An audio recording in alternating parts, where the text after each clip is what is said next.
Good evening, everybody. Thank you all for joining us on this Wednesday afternoon or Wednesday evening, pardon me. My name is George Vargas. I'm a community outreach liaison with the Cook County Assessor's Office. If you haven't had a chance to, feel free to scan the QR code that'll lead you to our website, to our link tree, so that way you can submit a certificate of error for exemptions for 2024 for previous years, so you can file an appeal. Find more information as well on there. If you don't get a chance to scan that QR code right now, don't worry about it. It'll be available at the end of the presentation as well. So without further ado, we will get started here. So we're presenting today on understanding your reassessment, your new Trier, pardon me, Township Appeal. All right. If you haven't had a chance to see him, it's Cook County Assessor Fritz Kay, work for his office. And the first point that we'll speak to is a little bit about what his office does, right? So the responsibility of our office is to set the fair and accurate value for 1.9 million of parcels of property in the county. It sounds like a lot of properties. That's because it is. I believe we're the second largest county by volume of parcels compared only to LA County. So there's a lot of work that goes into setting these values for these parcels. Now, the value of these properties isn't determined on an individual basis, but rather on a mass appraisal system that looks at general market data for the area. So again, we take the sale data from all the properties in your area that are similar to yours, and we land at an estimate of what we think your property is worth in the market. Something else that we do is we administer property tax savings in the form of exemptions or your discounts that you'll see on your second installment property tax bill. So that'd be, for example, your homeowner exemption, senior freeze, all 8 of those exemptions. That's a responsibility of our office. We administer those savings for you. There is some confusion, pardon me, as to what we do and what we don't do. And next, we'll talk about that, some things that we don't do on our office. So we don't set your tax rates. We don't set tax levies. We don't mail out your tax bill. And we don't decide the balance on your tax bill either. So these are all by different entities or government agencies. For example, the mailing of tax bills, that's from the Cook County Treasurer's Office. So if you ever need to change the mailing address for a property tax bill, that needs to be done through their office. So again, some misconceptions, but it was still somewhat related, which is for the reason for the confusion. Okay, so now we'll talk about the reassessment cycle for the county, for Cook County. So Cook County reassesses 1/3 of the properties in the county each year. This year will be the north suburbs. The last time you reassessed is 2022. Last year was Chicago, and the year before that was the south and western suburbs. So during a property assessment year, an appeal can be filed. You have 30 business days to file an appeal. The deadline for you in New Trier will be June 5th, 2025. So just don't forget. I would say write it down, make a note of it. Just don't be the person to leave it till the last moment to file that appeal. So that way you can get ahead of the rush and filing it before then, right? All right. So let's review the new Trier evaluation report. Is something that we recommend doing prior to filing an appeal.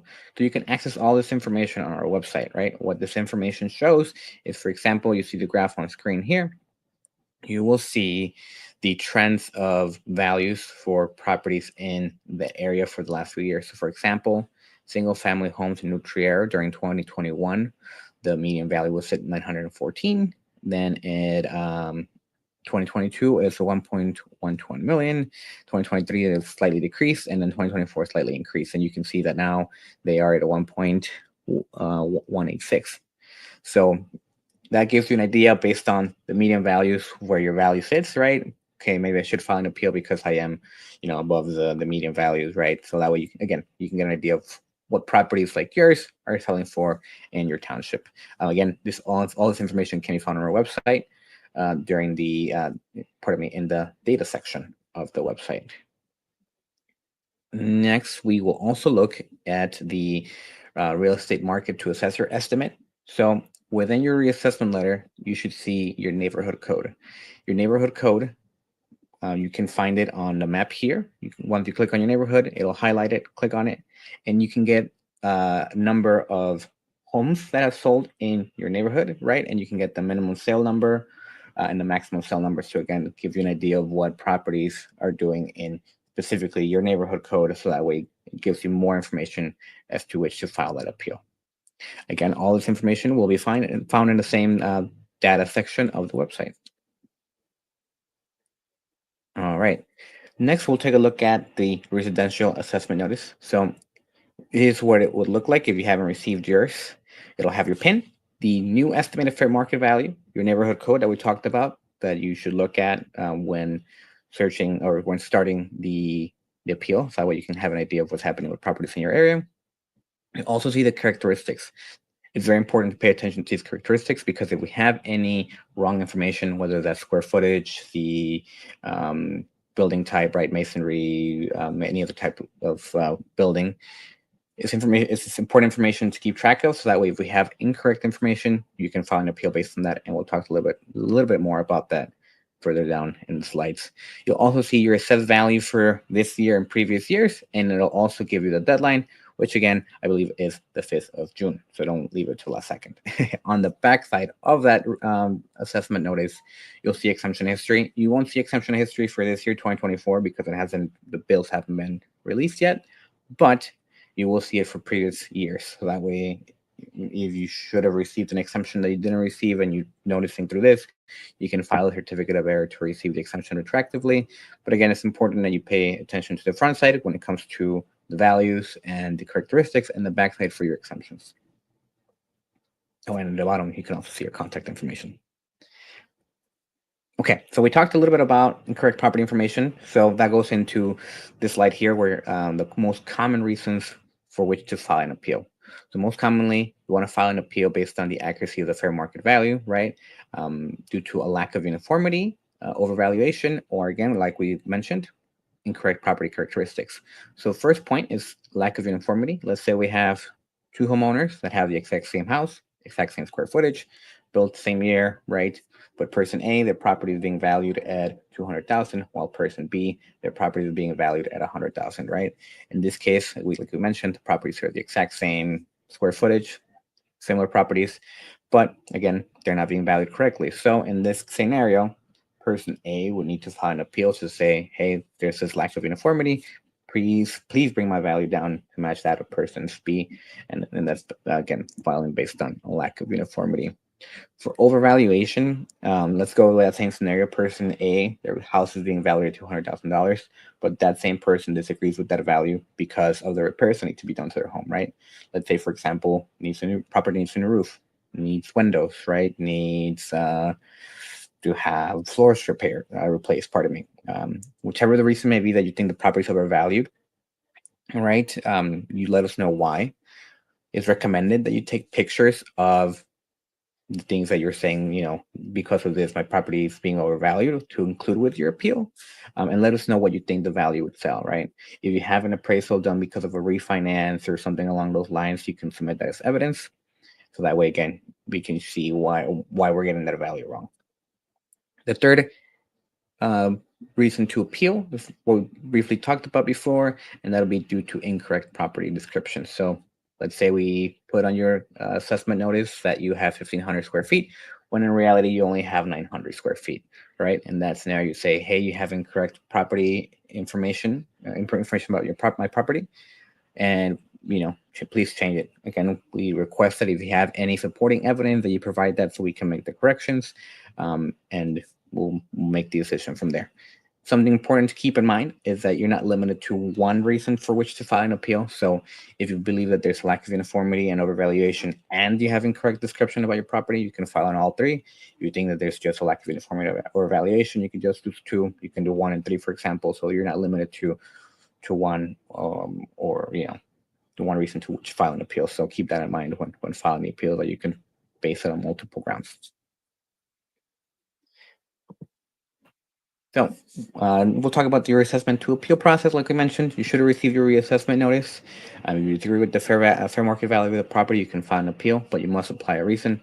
Like we said, at least one, but you can select up to 3. There's even more. So like if you've recently had a catastrophic event, so for example, a fire or something along those lines, you can include that in your appeal as well. And then from there, our analysts will review the evidence to determine whether to change the value and by how much. You'll either get bad news, value stays the same, or good news, value decreases. So something to keep in mind is when you get those letters, you won't see an increase of us saying, hey, you know what, you should be at $200,000 more, whatever the case may be. The thing about appeals is that they can be done online. So you're watching this online, you can, after this, go online and file it through our system. It's just on our website. The system will guide you through the appeal. I will also do a pretend appeal on screen here in the next few slides, so you can have an idea of what needs to go where and where needs to be uploaded where. You can start the appeal, revise it, save it, and submit it all from home. And you can submit supporting documentation, like we mentioned. Any appraisals, color pictures will really help. Any information that you have, again, to show us why we have that value wrong will be beneficial to when filing that appeal. And then it's free to file with our office, so that way you don't have to worry about paying anybody for that if you decide to file it yourself. And broken record goes on again. The deadline to file an appeal is June 5th, 2025.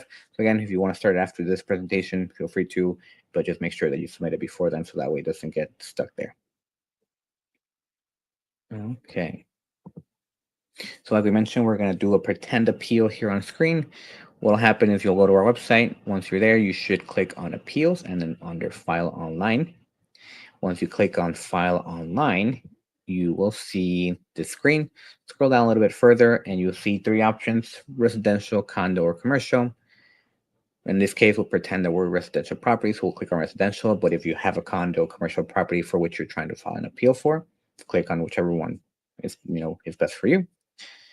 In this case, like we said, we'll pretend to click on residential. This will take you to the filing screen. We'll click on begin filing and they'll ask us to log in. If you've previously filed an appeal, you'll just enter your email and password to log in. If not, don't worry about it. You can create a new account. It's free. It'll send you a confirmation email and you can proceed with the appeal. If you've done an appeal in the past or an exemption application, something along those lines, like I mentioned, you'll have a login and password. But once you get logged in, it'll take you to the begin filing up screen again. Click on that, and then here's where you'll search your property. Please be mindful to only search via PIN or the address, right? As if you try searching with both the PIN and the address, you'll likely encounter an error and no property will be found. So again, either stick to just the PIN specifically with no dashes or the address, so that way you don't encounter an error. Let's say in this case, we searched it via PIN, we hit search, and we found the property. If you've recently purchased your property or you see a different name for whichever reason, it's okay. You can proceed as is, click on start filing, and you'll be able to update the name of the person filing the appeal later on. So again, if you see a different name here, it's okay to proceed. Just click on start filing, just as long as the PIN is correct and the address is correct. Let's pretend that we are good to go here. So we'll click on start filing. And that will take us to the appeal screen that we'll have to agree with the rules. We click on both those little boxes and then we will hit next. From there, you'll see the information for the property. Just verify the address and PIN are good. Click next there. And here is where if we have any incorrect property characteristics about your property, whether that's square footage, the build type, things like that, you can submit a certificate of error for information that we got wrong in past years. So if we had your square footage incorrect in 2024, you would hit certificate of error for 2024. If we had it 2023 and 2024, you would hit those two, right? And so on and so forth.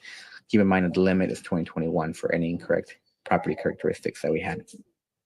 If you wouldn't have any factual information wrong about your property, don't worry about these boxes. Just click next and you can proceed to the next slide. Here is where if you have a property with multiple PINs, so if you receive multiple property tax bills for the same property, you could have a sublot, whatever the case may be, you would add the additional PINs here. So don't add them later on. You'll see another screen where you can add PINs. This is where they would go, any additional PINs, and don't add comparables here, because again, that's a separate screen that we'll touch up on a little bit further down the slides. Okay. Next, on the screen, here's where you're saying who's filing the appeal. Again, since you're filing it for yourself, you will hit taxpayer owner, and then that'll prompt you another little box where you have to hit taxpayer owner again. Go ahead and do that, and then you can proceed with filling out the information. If your name appeared when you search the property, you can hit those three little lines at the top on the first arrow, and there'll be a list that pops up you can hit your name from the list and select it, and it'll just fill out the property address and your name. If not, click on the second arrow where you see check if the box if the name doesn't appear correctly, and it'll let you enter the information for yourself. Once you've done that and put your name and address there, you can enter your phone number and email. And if you want to sign up for updates from our office, recommend doing so you can get information at your inbox. Perfect. So let's say we submitted, we filled out everything. We will hit next, and that will take us to the property characteristics screen. This is important because, again, like I mentioned, in case we have any information wrong about your property, this is where you will make the changes. So we have the square footage incorrect, if we have the type of residence, right? So we say it's single family, but it's multifamily, or the other way around, whichever the case may be, you can update all that information here. You can let us know the number of bathrooms that you have, the exterior type. Again, say we have that wrong. You can let us know the number of bathrooms, garage type, things like that, attic, basement. So things to keep in mind when filling this out. You will complete that all on this screen here. And once you feel confident that you have all the information correct here about your property's characteristics, hit next. That will take us to the appeal application. Again, so this is where you'll let us know what you think the property is worth, right? If you're unsure, you can leave it at 0, and then our analyst will arrive at a value based on the evidence or things provided. So we'll put the value there, and then if you scroll down a little bit further, you'll see the reasons to file an appeal. Like I mentioned, there's a lack of uniformity, property description error, and overvaluation. It's the most common, but there are more. So like building longer exists, like we mentioned, fire damage, or another reason if you want to try to fill out for that. Pick at least one, but like I mentioned, you're not limited to just one.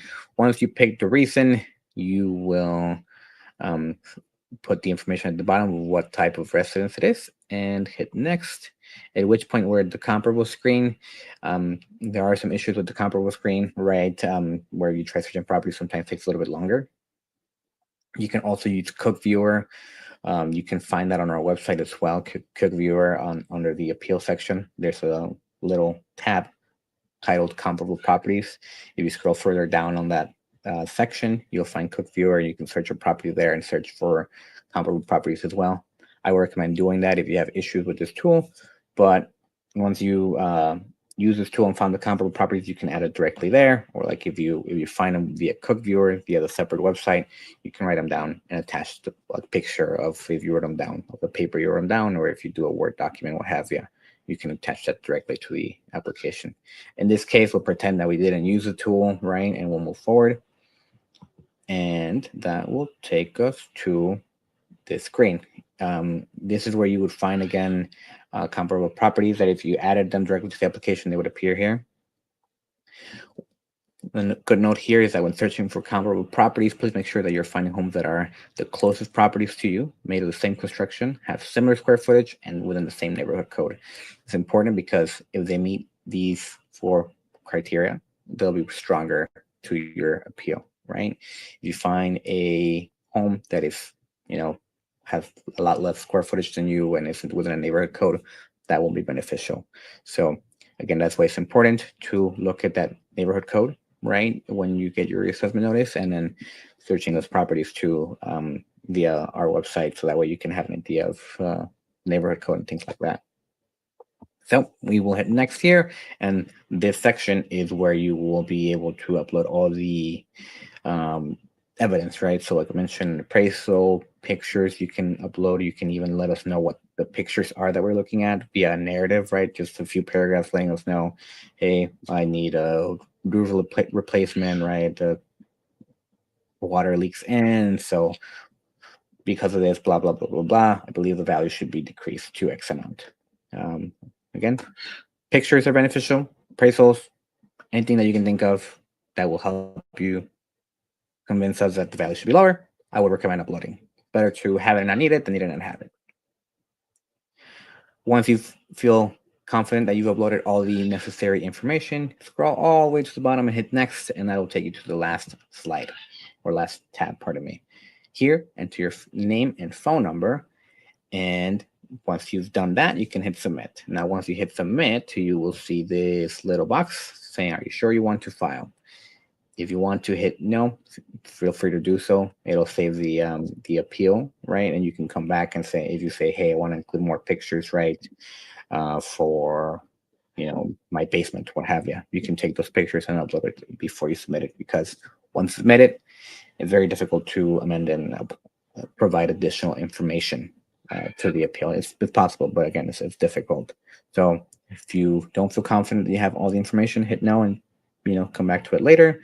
But if you do, hit yes, and once you do, what will happen is you'll get a confirmation. The filing ID will be how we track your appeal. Keep in mind that once the appeal is filed, we don't start looking at them right away. We need to wait for the township close date of June 5th to start reviewing the appeals. And what will happen from there is that in 1 or 2 months, you'll receive a letter letting you know, again, like we mentioned, bad news, value stays the same, or good news, value goes down, and we'll let you know. So, yeah, that is pretty much what it'd be like to file an appeal. Again, it's important that you keep track of that filing ID, write it down, but it'll also be in your tax filing account. So that way, if you don't write it down, it's okay. You can get it later by logging in. Oh, and good point here. If you do win your appeal, you will see the value reflected in your 2026 second installment bill. In 2026, we'll be paying 2025 tax year taxes. And so that's what we're appealing right now, the 2025 tax year value. Like I mentioned, besides checking the properties on other properties on our website, comparable properties, we recommend you check yours. So that way you can verify your neighborhood code, check your exemption history, appeal history. If you filed appeals in the past, you can read about assessment and other important information about your property on our website, just in case, to make sure that we have all the information correct. We briefly talked about exemptions, but we'll talk about it a little bit more here. There's a total of 8 exemptions. If you own and live in your property, I hope that you're all at least receiving the homeowner exemption, because you're entitled to that exemption. At least I think it's 30% of taxpayers that don't receive the exemption. So again, check and verify. But besides that exemption, the most common one, there's 7 more: the senior exemption, the veterans with disabilities exemption, returning veterans exemption, the persons with disabilities exemption, the senior freeze exemption, home improvement exemption, and the long-time home occupant. If you have any questions about all these exemptions, they're on our website. Again, the most common ones will be the homeowner and the senior exemption, but there's more information about all of these exemptions, how you can qualify for them, on our website. When you do apply for exemptions, they will also appear on your second installment bill, right? So the 2024 cycle is coming up, so you'll see those exemptions appear on the second installment bill. They'll be towards the bottom left-hand section where it says tax calculator. You'll see amounts listed for each discount you're receiving based on each exemption. Something else to note with your property tax bill is where your money goes section. So the Treasurer's Office did a wonderful job of giving us a breakdown of where your money is being spent, how much more is being requested from one year to the other, right? So that way, if you want to know where your increases or decreases are coming from, that's a good guide to let you know where the changes are happening. The QR code again, we are here to help. So if you have any questions, feel free to reach out to us at this phone number, connect with us on social media. You can make an appointment for an in-person assistance at any of our locations. We are in downtown Chicago, Markham Courthouse, Skokie Courthouse, and Bridgeview. And something else I want to throw in is that we'll be in New Trier for a pop-up event on May 19th from 2:30 to 6:30 at the Winnetka Public Library. Appointments are prioritized, so if you want to make an appointment, feel free. They're not required, but recommended. Pardon me. So if you have any questions with the appeal, you can come in. You got any questions about exemptions, you can come in. We'll also have our colleagues that deal with commercial property there and with affordable housing there. So that way, if you have questions about these issues as well, with our office, feel free to stop by on May 19th from 2:30 to 6:30, again at the Winnetka Public Library. You can also sign up to receive emails from our office letting you know what's happening too. Like we mentioned, you can sign up when you're filing your appeal, or you can do that just via our website. So I think that concludes the presentation. So we will see if we have any questions. Feel free to type them in.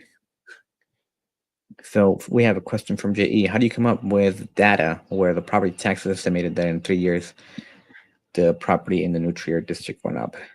Let me see here. This is a good question. See what?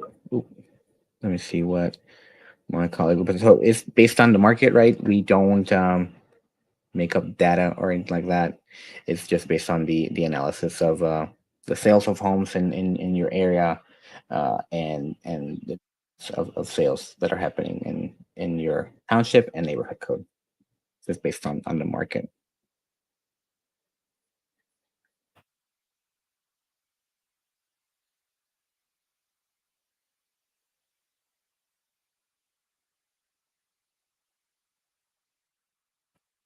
Another question from JE. I understand about my lack of uniformity. However, it is complicated to figure out which house is comparable to my house. What is the criteria in finding the same type of home?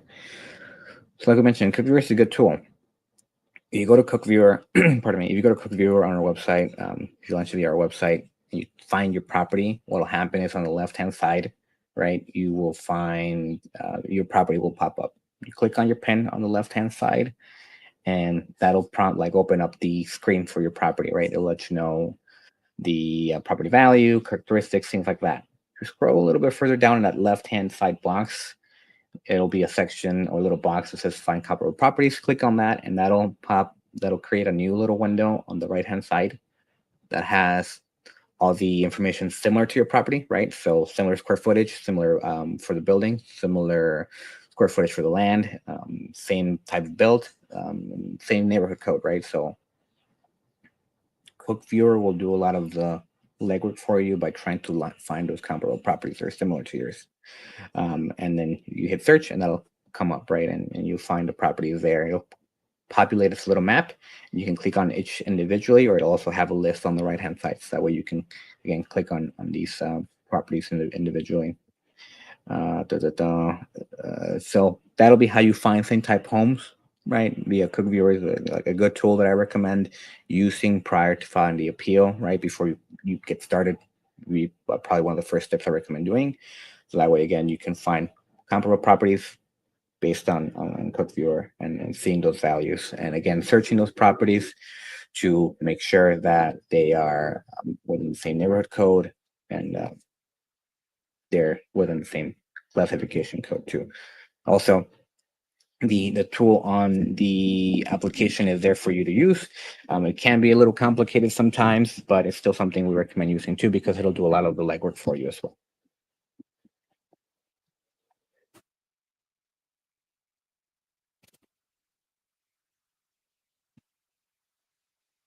So, another question from Jay. So, on filing out the characteristics, you count attic, rooms, and basement, bedroom, and bathrooms.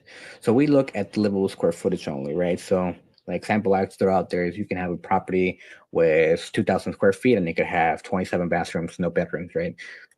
In our eyes, it'll be the same because we're just looking at the square footage. So, we don't look at, you know, again, the number of bedrooms. That won't make a huge difference for the number of bathrooms. It's a livable square footage. Now, basement isn't considered livable square footage either, right?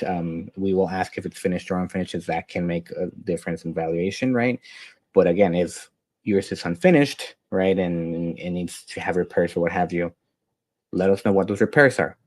Again, because the way that we do the state legislature allows us to do the valuation of properties, we have to do it on a mass appraisal system.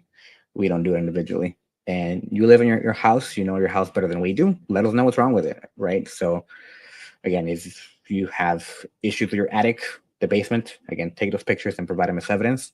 But also let us know in that narrative what is that you're showing us, and why that picture that you're showing us, why is that devaluing your property.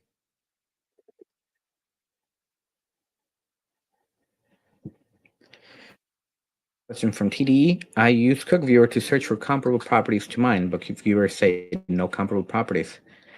How do I find comparable properties so this tool can't find them? That's a good question. So it could be that your property is just very unique and there are no comparable properties, right? If this is the case, right, then let us know that in a narrative, right? Like, hey, I tried searching for comparable properties, there's none. Within my same neighborhood code, none come up. And again, let us know the things that are wrong with your property, and why your property is unique, right? If you think there are comparable properties in your neighborhood, I would recommend like if you see them, right, because you drive around and you see these properties, I would recommend searching them up on our website, right, to make sure that they have somewhat similar square footage and things like that, so that way you can add them. Let's see here. Also, you can expand the area on Cook Viewer too. I think it'll automatically do it for quarter of a mile, but you can half a mile, but you can extend it out to up to a mile. So you can also change some of the things that will pop up for Cook Viewer, like we mentioned on that screen on the right hand side. It'll automatically populate it with everything similar to yours. You can play around with those tools a little bit to change the square footage for properties that are, it finds, right? But again, you want to try to keep it as close as you can to yours. And you can try to keep the properties as close as you can to yours. So yeah, play around with those parameters in CookViewer would be the best recommendation that I would give to you to try to find some comparable properties. And if nothing comes up, again, let us know. Hey, I tried, couldn't find anything, and let us know why your property is unique. We have this question from Russ Nelson. I am on a senior freeze. If my income goes over the max allowed for 1 year and 1 year only, and I reapply for the freeze the next year, will my old base be reinstalled or will the freeze start in the next year assessments? That's a good question. I know it's not regarding appeals, regarding exemptions, but yeah, your base year will stay the same. You won't have to worry about, hey, do I start over? So if that changes and you lose the exemption for 1 year, you'll be fine.